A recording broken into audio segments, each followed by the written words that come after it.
All right, guys, here we are. The next day, we're set up. This is the gist of all the tools that I've had to use and supplies and whatnot. Got the intake over here soaking with some carb cleaner. And we're gonna pre-soak. Never mind that fluid, I'll have to get that out of there. Must have dumped out of this. Anyway, I'm gonna have to pre-soak all the intake ports with some carb cleaner as well, get that stuff breaking down. And then we're gonna start by putting that starter in, and let's see if we can get this thing wrapped up here. Now here's the beautiful new starter. Very nice. New hardware, new vents. Remanufactured for Toyota by Denso. Now, I would not trust anything other than Denso, and these starters, I cannot believe how cheap they are. I think list price is $140, and they give you a $60 core charge back. So I mean, for 60 bucks or whatever, $100. There's no way I would ever consider going with a value craft, whatever the heck, from AutoZone. Not when the job is this involved, or just in general. So, real quick, take that grounding strap off right there, and that helped out immensely, but tried to maintain keeping that whole plastic cover, that yellow cover assembly, intact, and that proved to make it quite difficult, but we achieved a success with that. But that was really the most difficult part, is just trying to get access to that nut on the bottom there, this tiny ratchet, and get it all in position so you can get a good tight nut on that thing as you're trying to get it into position here. So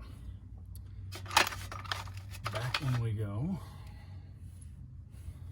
Now, as I said before, I don't generally try to keep the camera running while I put every single bolt and nut in, because that would just be a little excessive, right?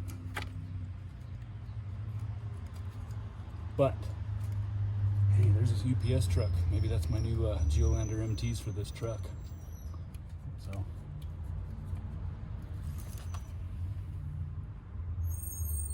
be over in a second. I gotta go over here first. Okay. UPS guy tells me I'll be over there in a second. I gotta go over here first. He must have my tires. That's cool. What I was going to say is, what you're going to get here on this channel, if you're new, if this is your first video, check out the rest of the video and the content on the channel. But what you're going to get on this channel, and the reason why I do these videos, is because just kind of, some of these jobs are pretty involved and have a fair degree of tech and kind of mystery about what's going on before you dive in, man. If you're somebody who's been turning wrenches for a long time, it's not that big a deal, but maybe you're a guy who just picked up a Land Cruiser and boom, all of a sudden your starter goes out. So you're faced with having to take it down to the dealership and then probably charge me $1,500 in order to do this. I have no idea. If you know how much it costs, leave a comment below. And making it so that the average dude, just showing how the average dude with a little bit of know-how and some basic tools can get stuff done. Sweet, well, we got two of them. Try the G003 MTs, man. I need to do a whole series on my tire selections, tire choices, but I definitely love Yokohamas. I'm hoping I'm going to get a good long life out of these.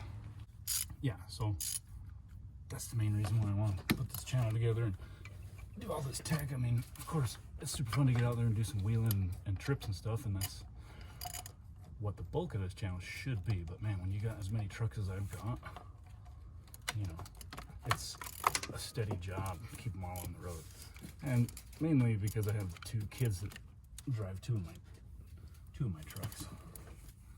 And my oldest son recently bought his own Land Cruiser, so that's gonna need some upkeep and stuff on my part as well. Anyway, so plenty of tech to go around, lots of Land Cruisers, and eventually the dream is to have a shop, kind of like what my dad had when I was growing up. It's just a Land Cruiser shop, Toyota shop. I'll work on other people's trucks and stuff, but primarily a cruiser shop, build cruisers. I got the FJ40 right over there, which is a long project, but one day that bad boy is going to be on the road again. Can't wait for that. So yeah, that's what we're building here. That's what we're putting together. The YouTube channel is kind of early on right now, so give it a few years. I'm sure we'll continue to grow and stuff. So that's kind of the outline of why I do these videos. Also, you'll see the new T-fittings right here. There's a video on the channel right over there covering how I just did those. But this 100 Series Land Cruiser, as I said in the beginning, it's a 2000 model. So it has 21 years on it. It's got about 235,000 miles on it, somewhere around there. And I'm gonna be honest, a lot of shit's breaking down. But I think that's kind of par for the course, and I don't think they're badly made trucks. I think that this thing's just been ridden really hard. So when you do that, you know, you're gonna parts are gonna finally start to break down. Doesn't matter how good of a vehicle you have. So that's just to be expected. A month or so back, I set up a video to do a kind of an outline of this particular truck, of all the things that I've done to it, fixed on it, mods I've done to it, and everything else. And it just turned out to be a really terrible video. So rather than upload a total garbage video, deleted it. We'll start over. We'll do that same thing again. But on that video, which should be forthcoming, I'm gonna break down and list off all the different things that I've had to do to this truck, maintenance-wise, at the top of the list, and then followed by all the mods and everything else. So, all right, enough talking. I got to get focused here. So stay tuned for that.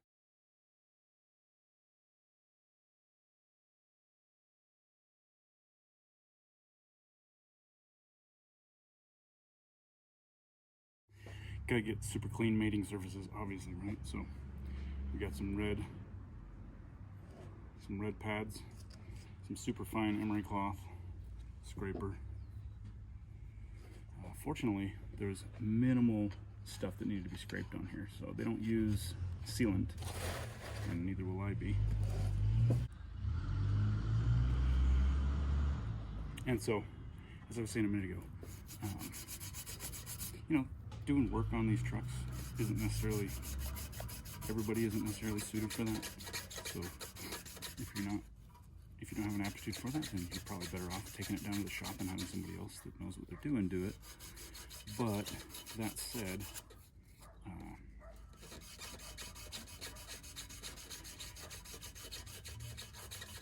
I guess one of the messages I would like to get across on my channel is that we live in a different age now where there's tons of 4Runners and Tacomas and Jeep Gladiators and other, you know, Chevy Colorados and badass rigs that people can just buy and throw a ton of money into and outfit and have a good time. So there's kind of a dying breed, I might say, of people that love old Land Cruisers, and this truck is becoming an old Land Cruiser. And so, you know, a lot of people, it appeals to a lot of people. So those of you who it might appeal to,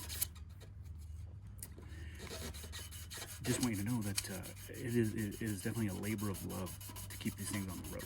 Okay, so just like having an old Jeep or, you know, some old truck, some old hot rod or whatever, to keep that thing up and running and going it's an ongoing process. So that's really the only message, is just know that it's going to take a lot of work.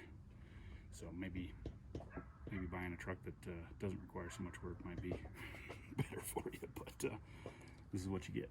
Okay, we've got the intake manifold fully prepped, cleaned up, ready to go. Now we're going to switch to changing out these O-rings. These are the O-rings in the injector rails above the injector. Unfortunately, I did not pick up the ones below, so I need to get those. I'm just not going to put them on today, which means this whole arrangement has to come back off at some point. Probably prioritize that with those valve covers. But if you're going to do this job, I highly recommend you order the lower injector parts as well. There seems to be a lot of concern on the internet that these O-rings are prone to fail. And I don't know if it's those O-rings, it's probably the lower ones. So the concern is that if those start to leak and you don't realize it, you got a leaking fuel fuel system under your hood and a potential fire hazard, right? So we're gonna use a little bit of synthetic grease, clean out these ports, and put the new ones in. All right, we're getting pretty damn close here. You can see this is the pile of rags to clean up now. Biggest worry is, what if I forgot to take all the paper towels out? That would be a disaster. So let's make sure we get all of these out, but I've cleaned them, vacuumed them, or we're about to vacuum them, and we're gonna blow out whatever's left and then vacuum again, and then they are all prepped and ready to go.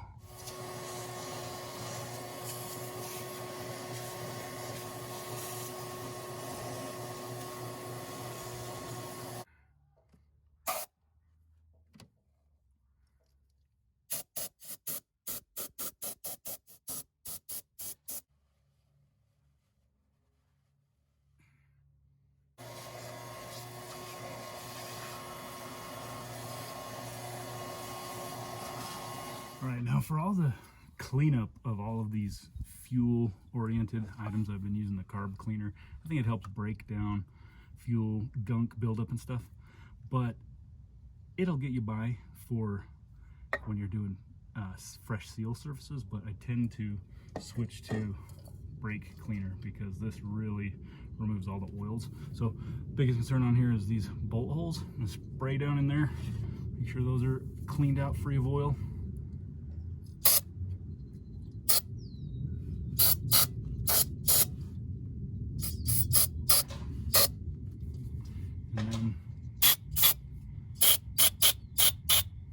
And then just pretty much wipe all surfaces clean with the brake cleaner and fresh towel on both sides.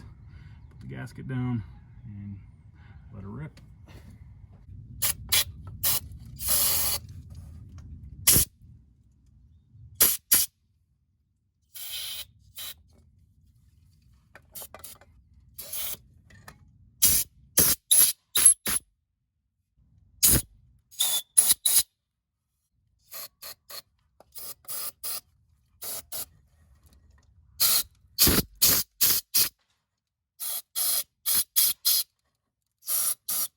First one of those nasty little plugs out. Take all 8 of them out, and then we'll do one nice vacuum job down in there.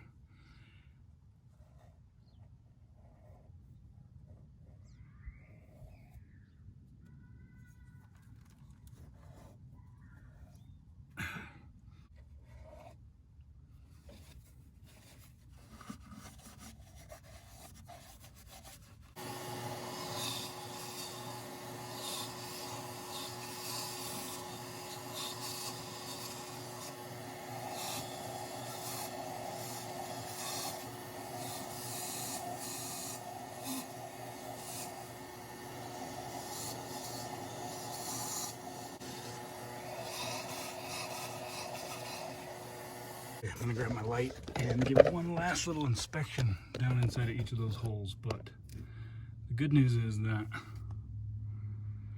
I don't see a whole lot of oil leaking or anything like that down in there, so that gives hope that the valve seals aren't leaking. So hopefully that's the case, and that's what we're gonna go with. All right, so we got the freshies.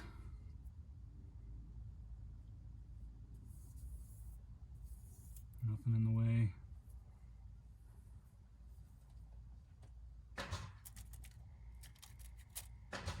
Okay, here comes the big unit.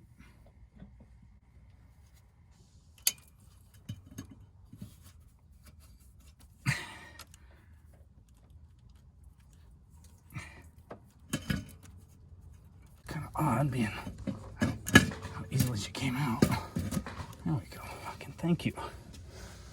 Talking time-wise, well, definitely at least 2 hours, probably more, into just the cleanup phase after the starter was bolted in. Just the cleaning up of the intake manifold, fuel injectors, the whole bit. So good grief, definitely going to be rolling into the 6-hour mark, I'd say.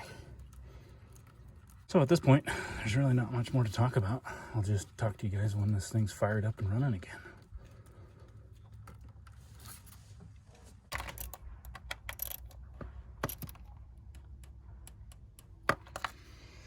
Whew, there we have it, folks.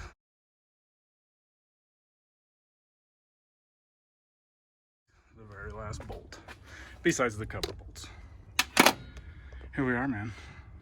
The moment of truth. We will fire this thing up and pray that that clackety clank, that there is no more, and that some little bits didn't fall down into the bottom of the engine.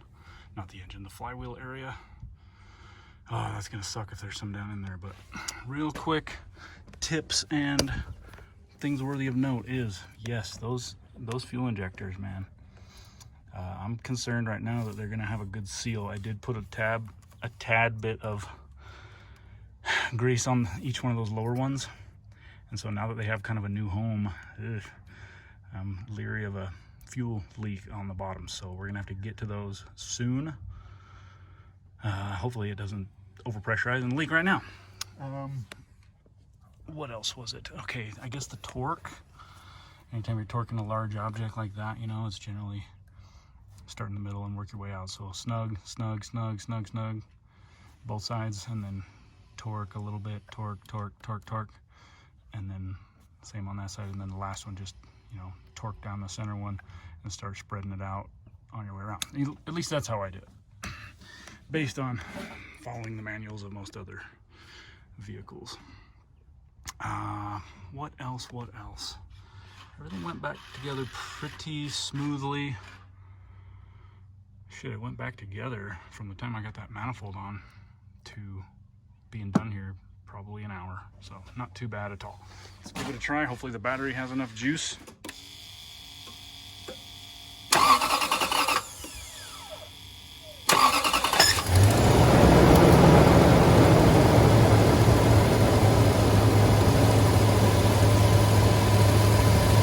All right, good. A little bit of a squeak. We'll have to turn her off and turn her back on a couple times, but no clackety clanking. Sounds good, sounds healthy. And I'm sure what it was just the starter fails to retract that gear, and so it stays engaged. Stays engaged with the flywheel, and it doesn't have the ability to retract. So that's where you're running into the problems. So taking a look around.